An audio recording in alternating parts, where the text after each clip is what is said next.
Bonjour, aujourd'hui je vais parler de graphes aléatoires.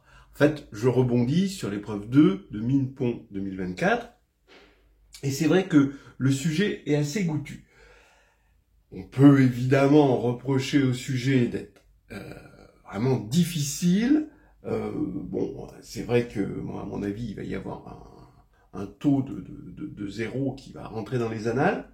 Ce qui est un peu dommage, surtout que c'est un concours c'est pas uniquement le concours Mine-Pont, il y a aussi des petits concours derrière, et ça c'est un petit peu dommage pour cela. Mais ce problème a le mérite de mettre en lumière cette histoire que je connaissais pas de graphes aléatoires, et du coup j'ai pris ce livre de Roger Mansuy, Introduction aux graphes aléatoires, qui est une petite mine pour 17 € chez Calvage, mais ça se dévore sans fin. Je ne sais pas si vous avez remarqué, Thérèse, il y a une espèce de deuxième couche à l'intérieur. Du coup, je vais essayer de parler d'un aspect de ce livre. Bon, je vous dis, il se lit dans le train, voilà. Il se lit très très facilement. Vous n'avez même pas besoin d'un stylo, d'un papier pour lire ce livre. Vous le lisez. Il y a une thématique qui est faite à la fois avec des petits lemmes de cours, mais beaucoup d'exercices. Et je vais essayer de dégager une des thématiques du livre dans cette vidéo. Il s'agit de parler de disparition et d'apparition d'un sous-graphe de type donné dans un graphe aléatoire.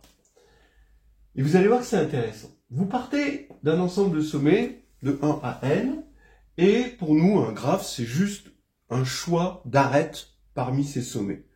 Alors, une arête, c'est finalement une partie à deux éléments parmi les sommets. Donc, P, 2n. Alors maintenant, un graphe, ça va être un sommet et un ensemble d'arêtes. Par exemple, si n égale 4, donc ici, bon, je vais mettre 1, 2, 3, 4, ce sont des sommets numérotés, hein. Eh bien, ici, vous allez avoir ce graphe qui correspond exactement à un choix d'arêtes dans 1, 2, 3, 4. Et là, x va être une variable aléatoire à valeur graphe. On se fixe un petit p entre 0 et 1. Et la probabilité pour que x soit un graphe donné, par exemple celui-ci, c'est p puissance le cardinal de a, nombre d'arêtes, 1 moins p puissance 2 parmi n, c'est-à-dire le nombre d'arêtes possibles, hein, moins le cardinal de l'ensemble des arêtes. Bien. Donc, par exemple, on reprend pour n égale 4, la probabilité d'avoir ce graphe-là, alors attention, je parle bien de ce graphe-là avec ses sommets numérotés, eh bien ça va être, vous avez 3 arêtes ici, donc vous avez p puissance 3, et puis 1 moins p puissance 2 parmi 4, c'est-à-dire 6, moins 3, ça fait 3. Voilà, tout simplement. Donc vous voyez ce qu'on est en train de faire. Ici, ça va être P4 facteur de 1 moins P2. Lui aussi, ça va être P4 facteur de 1 moins P2. Entre parenthèses, ces deux graphes sont isomorphes. Ça veut dire que selon comment vous numérotez les sommets, vous allez avoir le même graphe. Et puis ici, vous allez avoir P5 facteur de 1 moins P. En fait, on voit qu'on a bien une loi de probabilité. Parce que quand on va faire la somme pour tous les graphes possibles, donc on va faire la somme sur toutes les arêtes possibles. Je vous rappelle, on se donne juste des arêtes, il n'y a pas de boucle et les arêtes sont simples. Pour ceux qui ont l'habitude dans les graphes de boucles et d'arêtes multiples, là c'est pas le cas. Donc finalement un graphe n'est qu'un choix d'arêtes. Donc quand on va faire la somme sur les parties à deux éléments sur n de tout ça, on va bien tomber sur 1. D'abord, on va fixer le cardinal des arêtes, ce qui va nous donner un k parmi nn-1 sur 2, ici, d'accord, quand on va sommer sur toutes les arêtes de cardinal k. Donc, il apparaît un nombre binomial, oui, c'est un modèle binomial qu'on a là, et ensuite, on somme pour k allant de 0 à nn-1 sur 2, c'est-à-dire 2 parmi n, et on va avoir évidemment P plus 1 moins P exposant nn-1 sur 2, ce qui nous fait 1. Donc, on a bien tout ce qu'il faut pour avoir une loi de probabilité, qu'on va appeler GNP, donc graphe à n sommets et avec paramètre P. Vous pouvez le voir comme le fait que l'apparition d'une arête, une seule arête, c'est de probabilité P, et que les apparitions de chaque arête sont indépendantes. Voilà. Bien. Maintenant, on va faire de la détection. Par exemple, ici, la thématique que j'ai choisie pour cette vidéo, c'est la détection de triangles. Dans le livre de Roger Mansuy, on va détecter un tas de choses. Dans le problème des mines, même la détection était beaucoup plus générale, c'était un graphe quelconque. Quand je dis détection de triangles, je ne parle pas d'un triangle particulier, comme par exemple le triangle 1, 2, 4, mais la détection de tous les triangles possibles. On se pose la question, est-ce qu'on va trouver un triangle à l'intérieur du graphe que la variable aléatoire a choisi? Voilà. Donc là, on est dans la détection, SES fantôme. On va poser n indice t, la variable de comptage des triangles. Bon, alors c'est une variable de comptage, on va compter, ici par exemple, ici il y a 0 triangle, ici il y en a 0, ici il y en a 0, ici il y en a 2, voilà, donc c'est une variable de comptage des triangles, et il est pratique de la décomposer en somme de fonctions caractéristiques. En fait, on a une variable juste pour un triangle maintenant fixé. Alors là, oui, je vais prendre un triangle, par exemple 1, 2, 4, et je vais regarder quelle est la probabilité que ce triangle apparaisse. J'associe une variable aléatoire qui vaut 1 si ce triangle précis apparaît, 0 sinon. Et il est évident que NT, c'est la somme des 1 indice T quand T parcourt l'ensemble des triangles possibles de S. Alors, cette décomposition est bien pratique quand on veut calculer l'espérance et la variance du nombre de triangles. Par exemple, l'espérance, l'espérance est linéaire, donc l'espérance pour un triangle précis, c'est P au cube, évidemment, parce qu'on va avoir 1 quand on aura les 3 arêtes voulues, donc avec probabilité P puissance 3, puisqu'elles sont indépendantes, ces arêtes, on l'a dit, et puis 0 sinon. Alors bien sûr, je parle juste de détection de triangles à l'intérieur du graphe, pas la détection de ce graphe et le triangle, c'est pas pareil. Maintenant, l'espérance du coup de la variable comptage du triangle, c'est la somme. Ici, on va avoir 3 parmi n, donc tous les triangles possibles, fois P au cube. Voilà, ça c'est relativement simple. Maintenant, la variance est un petit peu plus compliquée. On a V de NT, donc là, on applique une propriété bien connue. Ici, on va avoir la somme des variances pour chaque 1 indice T, pour tous les triangles, et plus la somme des covariances des deux variables pour T différents de T'. Donc c'est des couples, je ne prends pas des paires, c'est des couples. Et la variance de 1t, c'est l'espérance de 1t carré moins l'espérance de 1t le tout carré. Donc 1t au carré, c'est pareil que 1t, donc là ça va être p cube, et là ça va être donc d'après ça p cube au carré, donc p6. Donc déjà on a ce terme-là, c'est facile. Maintenant on va regarder les covariances. Eh bien les covariances de triangle, vous avez 1t, 1t'. Donc, la covariance, c'est l'espérance de 1t, 1t' moins l'espérance de 1t fois l'espérance de 1t'. Et là, il faut décomposer en deux. Soit les triangles sont disjoints, soit les triangles ont une arête commune.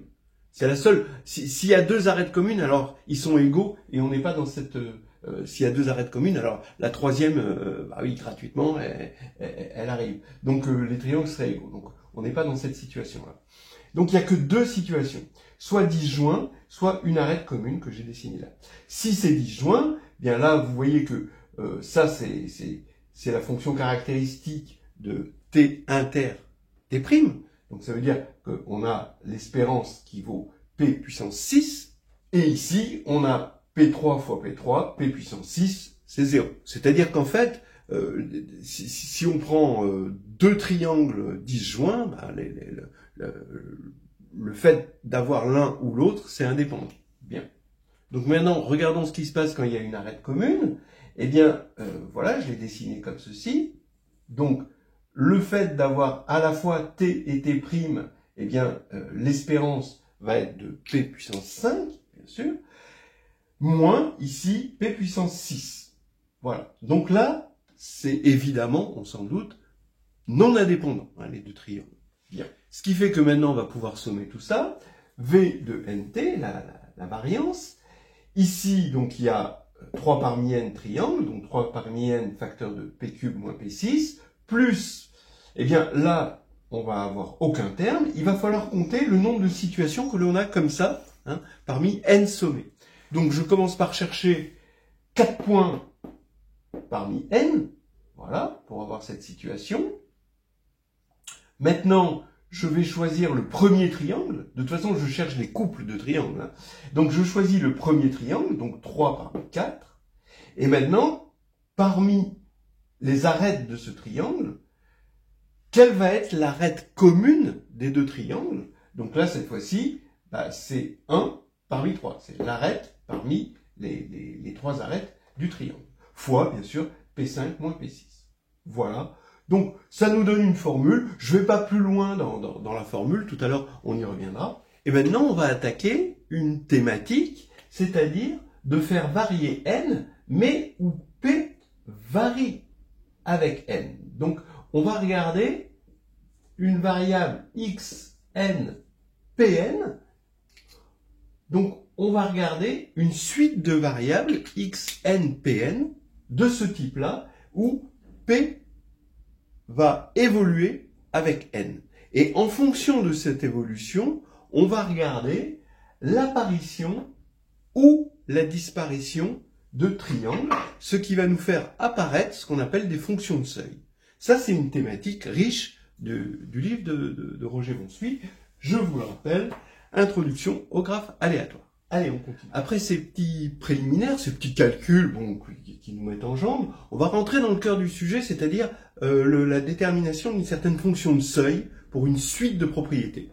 Alors, sur cet exemple, on va voir l'apparition de triangles dans une suite de variables, comme on vient de les voir, de ce type-là, où P varie en fonction de n, et où on va essayer de constater l'apparition de certaines formes, ici d'un triangle, ou la disparition de ces formes-là. On me voit, on me voit plus.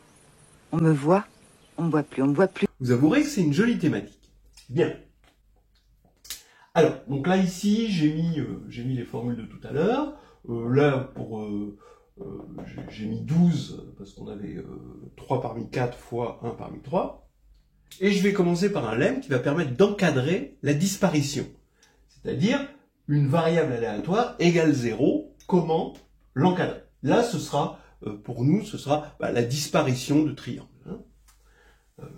Le nombre de triangles qui sera nul. Alors, soit x, une variable aléatoire à valeur dans n, d'accord, avec un moment d'ordre 2, et on va supposer, bon, que e de x est différent de 0, alors la probabilité pour que x soit égal à 0 est comprise entre 1 moins e de x et v de x sur e de x carré.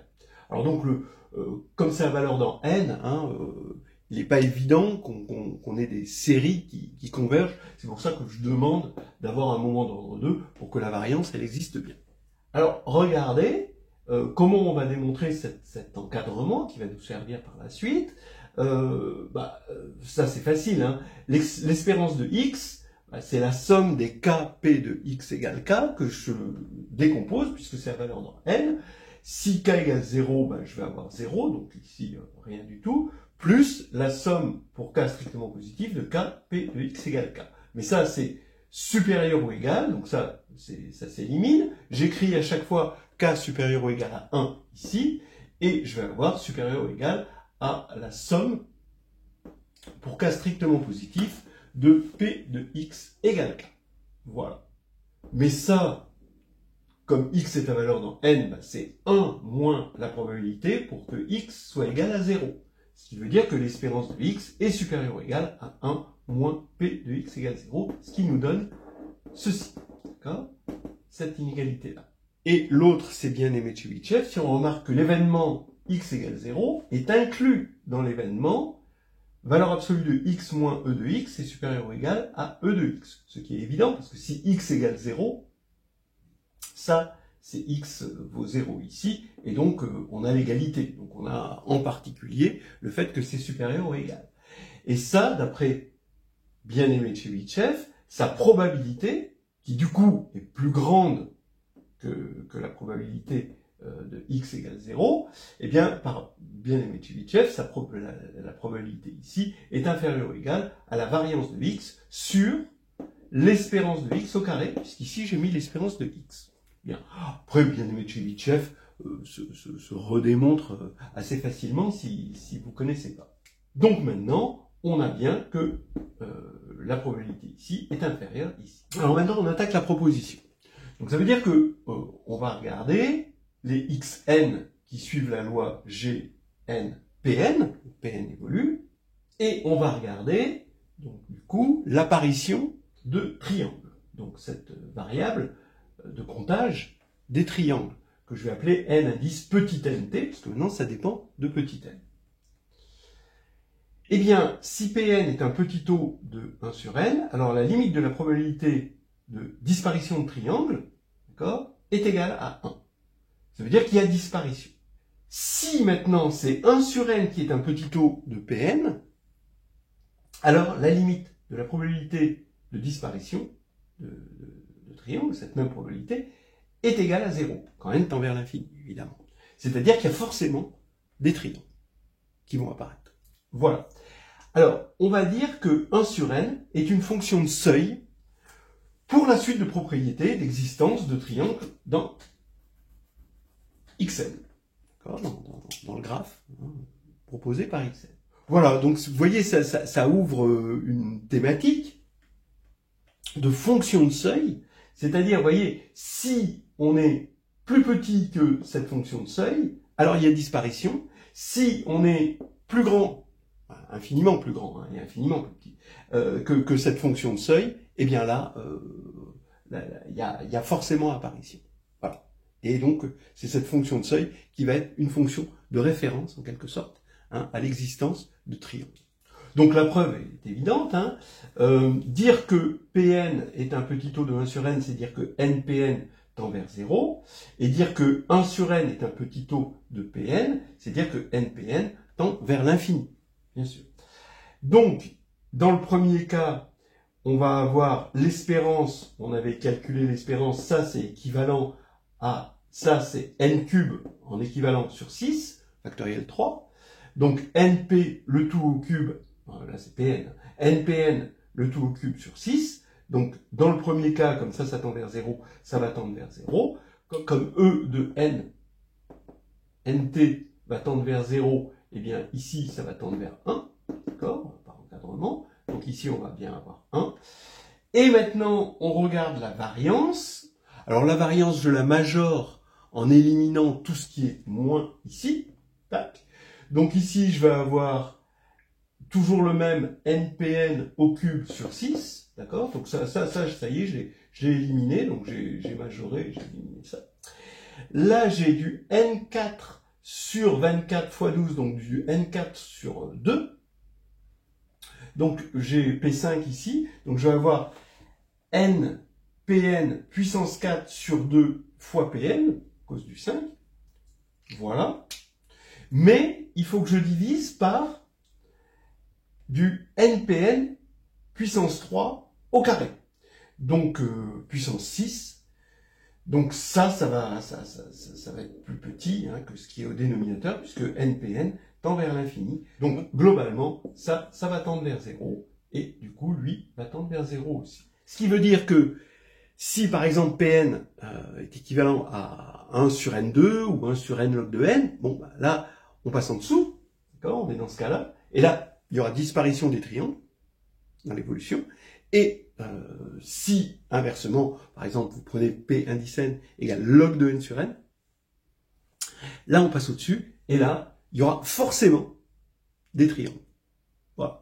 Ok, on va épiloguer un petit peu, et j'en profiterai pour encore dire du bien de ce livre de Roger Monceau. Voilà, alors en gros, le livre Introduction au graphe aléatoire va proposer un certain nombre de fonctions de seuil selon le type de graphe qu'on veut retrouver. Et c'est vraiment intéressant. Alors, il n'y a pas que la thématique de cette variable de graphe binomial, il y en a aussi une autre qui est étudiée, que j'ai passée sous silence. Mais globalement, on s'intéresse surtout à celle-ci, et on regarde, bon bah vous voyez les fonctions de seuil, donc un triangle ça va être 1 sur n. Par exemple, vous prenez 4 points avec les 2 parmi 4 arêtes possibles, et bien retrouvez ça, vous allez avoir une fonction de seuil de 1 sur n puissance 2 tiers.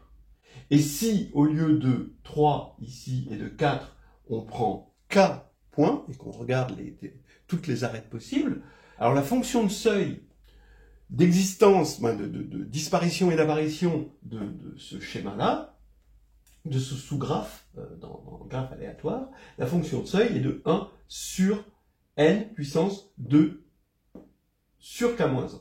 Vous voyez que quand k égale à 3, on retrouve ça, quand k égale à 4, on retrouve ça. Un carré, par exemple.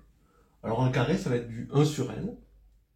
Donc maintenant, le problème des mines, je veux parler de la partie 3. La partie 1 et 2, je vous rappelle que on l'a corrigé sur cette chaîne. Eh bien, c'était de regarder la fonction de seuil pour un graphe quelconque. Voilà, apparition, disparition, fonction de seuil, voilà, pour un graphe quelconque. Et on tombait sur 1 sur n puissance oméga, où oméga, c'est le min de SH sur AH. SH, ça va être le nombre de sommets de H divisé par AH, le nombre d'arêtes de H ici, quand H parcourt tous les sous-graphes non triviaux de G. Voilà. Hein, donc, effectivement, vous voyez par exemple que pour le triangle, le min est atteint quand vous avez 1, 2, 3 sur 3 arêtes. Et ici, 4 sur 4. Et ici, vous allez avoir effectivement 4 sur 6. Alors attention, 4 sur 6, là j'ai pris le total, mais en fait c'est un min pour tout, il faut prendre le min pour tous les sous-graphes. Alors maintenant, la cerise sur le gâteau, c'est une propriété de Erdos et Renyi,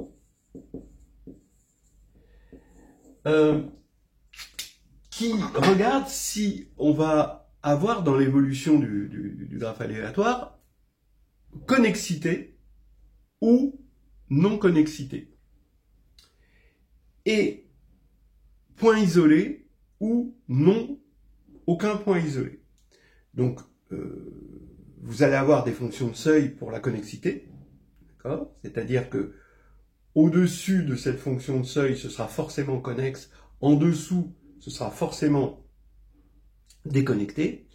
Pareil pour une fonction de seuil pour les points isolés. Au-dessus, il n'y aura pas de points isolés. En dessous, il y aura forcément des points isolés. Et ça, c'est fait dans le livre. Alors ça, c'est quand même la prouesse du livre, c'est de prouver le théorème d'Erdos-Renyi avec finalement du bagage. Le livre s'adresse à des premières années. Hein. Voilà, on est dans du L1. Hein. Donc là, c'est quand même une prouesse d'avoir fait ça. Voilà, dans un livre assez concis. Et en fait, ce qu'on montre, et ça c'est magnifique, c'est que la fonction de seuil est la même, c'est log de n sur n, hein, pour la connexité et les points isolés. Voilà. Je termine sur une petite image qui va nous donner du rêve. Vous imaginez des îles qui sont immergées et la mer descend et va faire apparaître des passerelles entre les îles et on veut savoir, dans la connexité, quelle est la probabilité que toutes les îles soient connectées. Donc, j'espère que vous avez l'image, avec les petites îles, la mer qui descend, et puis les passerelles qui apparaissent. Elles sont des hauteurs différentes, hein, d'accord, les passerelles, aléatoires. Et donc, la possibilité de s'interconnecter entre les îles. Voilà. Donc bref, un livre à emporter sur une île déserte.